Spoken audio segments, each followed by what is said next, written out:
আসসালামু আলাইকুম। আবারও আপনাদের সুস্বাস্থ্য কামনা করে মাইক্রোসফট অফিস ওয়ার্ডের পার্ট 3-তে আপনাদের সবাইকে স্বাগতম। আশা করি আল্লাহর রহমতে আপনারা সবাই ভালো আছেন, সুস্থ আছেন। আমিও আপনাদের দোয়াতে ভালো আছি, আলহামদুলিল্লাহ। দেখুন, গত পর্বে আমরা দেখেছিলাম হোম রিবনের কিছু কাজ। আজকে আমরা হোম রিবনেরই আরও কিছু কাজ দেখব। তো আমরা এখান থেকে আমরা নতুন একটা পেজ তৈরি করে নিই, ওয়ার্ড ফাইল তৈরি করে নিই। এখানে আমরা হোম রিবনের ইনসার্ট রিবনের যে কাজগুলি আছে, সেদিন আমরা শেপ পর্যন্ত দেখেছিলাম, পিকচার, টেবিল, এগুলো সব দেখেছিলাম। আজকে আমরা দেখব পেজ নাম্বার কীভাবে দেয়। দেখুন, আমাদের একটা পেজ আছে, এটা আমরা কোথায় দেখব? এখানে পেজ 1 আছে। এখান থেকে আমরা কিন্তু খুব সহজে দেখতে পারি যে আমাদের কয়টা পেজ আছে। তো আমার এই ইনসার্ট রিবনের বাম দিক দেখুন, এখানে ব্ল্যাঙ্ক পেজ নামে একটা অপশন আছে। এই অপশনটাতে আমরা যদি ক্লিক করি তাহলে অটোমেটিকলি কিন্তু আমাদের পেজ তৈরি হচ্ছে। তো এভাবে আমরা কিন্তু ব্ল্যাঙ্ক পেজ তৈরি করতে পারি। তো আমাদের এখন পেজ নাম্বার দেওয়ার দরকার। দেখুন, এখানে এসে আমাদের কী করতে হবে? Format page number. এখানে এসে আমার আগে সিলেক্ট করবে যে কোন ধরনের পেজ নাম্বার আমরা ব্যবহার করব। রোমান সংখ্যা দিয়ে করতে পারি, বড় হাতের আলফাবেট বা বর্ণমালা দিয়ে করতে পারি, ছোটো হাতের আলফাবেট দিয়ে করতে পারি, অথবা 1, 2, 3 এরকমভাবে ডিজাইন করতে পারি, অথবা এরকম নর্মালি। অর্থাৎ আমরা এরকম যদি করতে চাই তাহলে ওকে করলে এখন কিন্তু আমাদের ফরম্যাটটা তৈরি শেষ। অর্থাৎ কে কোন ফরম্যাটে কোথায় খেলবে সেই পরিকল্পনাটা আগে করছি, এখন কিন্তু বাস্তবায়ন করিনি, এখন বাস্তবায়ন করবো। ঠিক আছে? তো আমরা এখানে যদি টপ পেজ এরকম যদি বিভিন্ন ডিজাইনের নাম্বার আছে, এই নাম্বারগুলি যদি এখানে যদি নমুনা দেওয়া আছে, আমরা ব্যবহার করলে আমাদের অটোমেটিকলি কিন্তু পেজ নাম্বার কিন্তু হয়ে যাবে। দেখুন, আমাদের প্রত্যেকটা পেজ নাম্বার কিন্তু হয়ে গেছে। তো আমরা এরকমভাবে আমাদের পেজ নাম্বার চেঞ্জ করতে পারি। যেমন আমরা যদি এখন রোমান সংখ্যা ব্যবহার করতে চাই তাহলে আমরা কি করব? Insert page number, format page number, এখানে এসে আমরা শুধুমাত্র ছোটো অথবা বড় এখানে সিলেক্ট করে ওকে করে দিলে এখানে কিন্তু অটোমেটিকলি হয়ে যাবে। আবার যদি এখানে যদি আমরা ফরম্যাট পেজ নাম্বার এখানে যদি 1, 2, 3 তাহলে কিন্তু পেজ নাম্বার হয়ে গেল। এইভাবে আমরা কিন্তু পেজ নাম্বার ব্যবহার করতে পারি। এরপর পেজ নাম্বার বন্ধ করতে হলে ক্লোজ, খুব সহজেই কিন্তু আপনারা ইনসার্ট রিবন থেকে পেজ নাম্বার ব্যবহার করতে পারবেন। এরপর টেক্সট বক্স, অর্থাৎ শেপ আর টেক্সট বক্স প্রায় একই কাজ। অর্থাৎ যদি আমরা একটা শেপ তৈরি করি, দেখুন আমরা ফরম্যাট রিবনে যা যা দেখাচ্ছে, আমরা যদি ইনসার্ট রিবন থেকে টেক্সট বক্স এরকম যদি তৈরি করি তাহলে দেখুন একই রকমের অপশন কিন্তু আমরা দেখতে পাচ্ছি। অর্থাৎ এটাতে ক্লিক করলে ফরম্যাট রিবনে যা যা আছে এখানে ক্লিক করলেও ফরম্যাট রিবনে ঠিক একই জিনিসই দেওয়া আছে।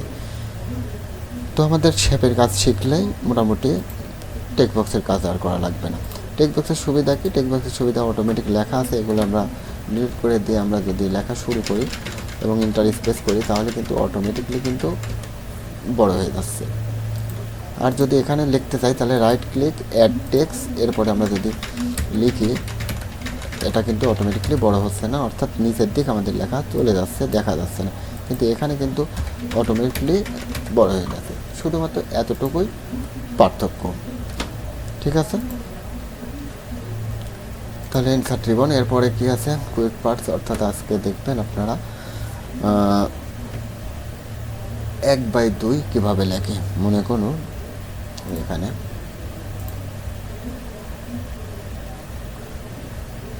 ফন্টটা চেঞ্জ করে নিই, বাংলা করে নিই।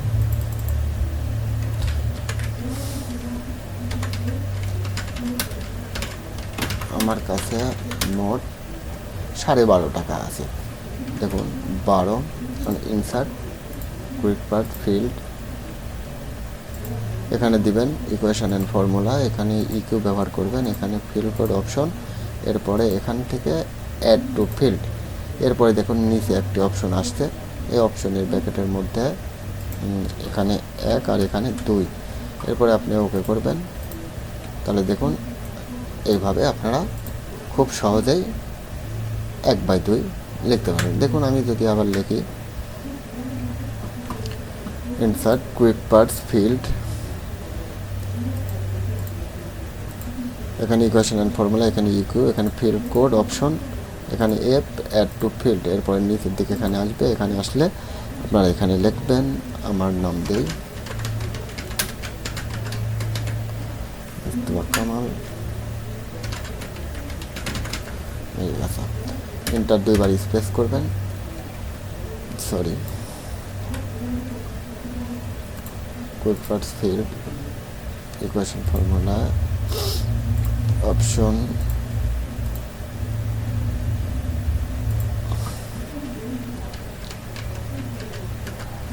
ওকে,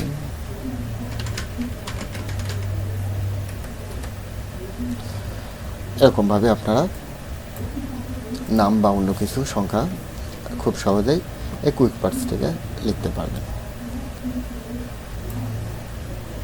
এরপরে দেখুন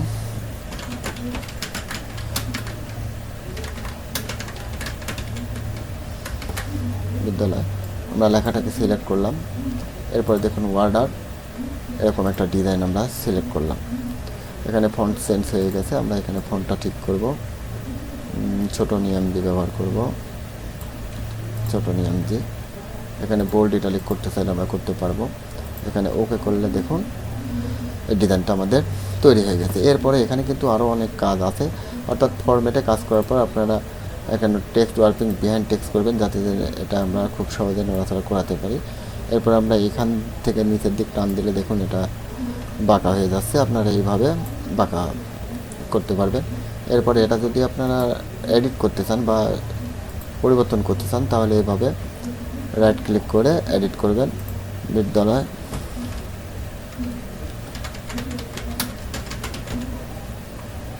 কলেজ যদি ব্যবহার করতে চান, তাহলে এইভাবে কিন্তু আপনারা খুব সহজেই অ্যাড করতে পারবেন। তো এইভাবে আপনারা খুব সময়, অল্প সময়ে এটি কিন্তু আর্ট করতে পারেন। এরপরে আপনার এখানে টেক্সট ফিল আছে, আচ্ছা টেক্সট আউটলাইট আছে এবং টেক্সট চেঞ্জ করার জন্য আছে বিভিন্ন ডিজাইন, এগুলি কিন্তু আপনারা ব্যবহার করতে পারবেন।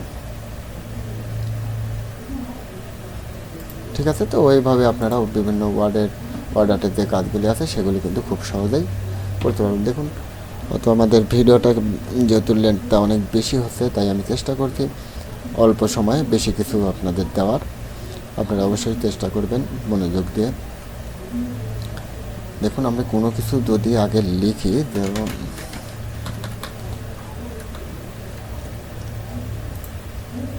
মনে করুন এখানে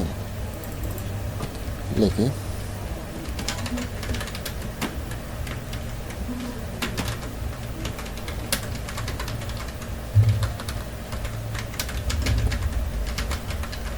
কম্পিউটার, এলাকাটা আমরা সিলেক্ট করলাম।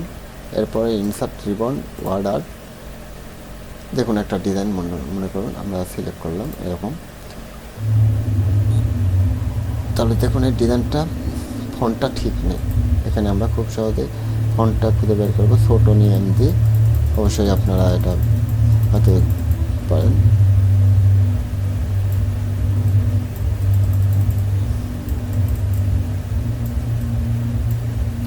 ছোট নিয়ম দিয়ে বোর্ড ওকে করলেন, এই ডিজাইনটা কিন্তু তৈরি হয়ে গেল। এখন এই ডিজাইন যদি আমরা পরিবর্তন করতে চাই, তাহলে কিন্তু এখান থেকে আমরা খুব সহজে এরকম একটা ডিজাইন ব্যবহার করতে পারি। এরপরে আপনারা কী করবেন, ফরম্যাট রিবন থেকে টেক্সট ওয়ার্কিং বিহাইন্ড টেক্সট করবেন, যাতে এটা নড়াচড়া করাতে পারি আমরা। তারপরে এখান থেকে আপনাদের ইচ্ছা মতো যেমন বাঁকা করার দরকার, আপনারা খুব সহজেই কিন্তু এটা বাঁকা করে দিতে পারেন। তো এইভাবে আপনি খুব সুন্দর করে ডিজাইন করে আপনি কাজ করতে পারেন। এরপরে দেখুন ইনসার্ট রিবনে ইকুয়েশনের কাজ আছে, অর্থাৎ এখানে আসবেন, দেখুন ডিজাইন নামে একটা অপশন আছে, এখান থেকে আপনি সব ধরনের ইকুয়েশনের কাজ করতে পারেন। এখানে ফাংশন আছে, অর্থাৎ এরকম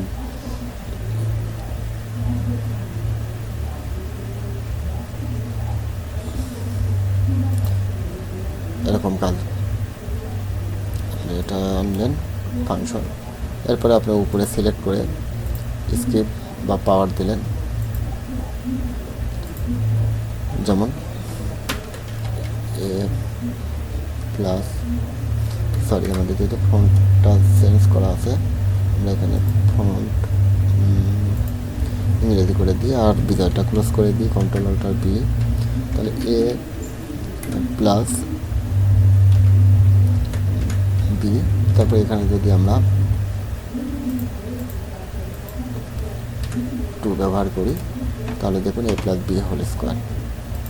তো এখানে যদি আমরা বারবার ডিজাইন জীবন থেকে এরকম যদি পাওয়ার ব্যবহার করি, তারপরে এখানে যদি আবার যদি ডিভাইডেড ব্যবহার করি, এরপরে এখানে যদি আবার এরকম বা এরকম বা এরকম যেমন খুশি আপনারা খুব সহজে করতে পারবেন। আর এটুকু সিলেক্ট করে আমরা যদি এখানে যদি রুট ওভারে ক্লিক করি, দেখুন সবার উপরে কিন্তু রুট ওভার হয়ে গেছে। তাহলে এইভাবে আমরা ইকুয়েশনের বিভিন্ন ধরনের কাজ করতে পারি। এরপরে এখানে আপনারা বিভিন্ন রকমের চিহ্ন দেওয়া আছে, এই চিহ্নগুলি আপনারা খুব সহজেই কিন্তু এখান থেকে ব্যবহার করতে পারেন। তো এটা ডিলিট করে দিই। এরপরে ইনসার্ট টেবিলের সর্বশেষ যেটা আছে সেটা হলো যে সিম্বল, অর্থাৎ কোনো শব্দ যদি আপনি খুঁজে না পান তাহলে এখান থেকে অবশ্যই পাবেন মোর সিম্বল। এরপর দেখুন এখানে বিভিন্ন রকমের সিম্বল দেওয়া আছে। আপনারা যদি এখানে ফন্ট চেঞ্জ করেন, যদি বাংলাতে দেন, তাহলে দেখুন বিভিন্ন রকমের যুক্ত অক্ষর, বিভিন্ন রকমের চিহ্ন এগুলো কিন্তু দেওয়া আছে। যেমন গুণ চিহ্ন আপনি কিন্তু এখানে ছাড়া আপনি কিবোর্ডের মাধ্যমে গুণ চিহ্ন দিতে পারবেন না, তাই এখান থেকে আপনারা ইনসার্ট করে এরকম গুণ চিহ্ন ব্যবহার করবেন, বা এরকম কোনো চিহ্ন ব্যবহার করার দরকার পড়লে অবশ্যই আপনারা এখান থেকে খুঁজে বের করে ব্যবহার করবেন। ধন্যবাদ।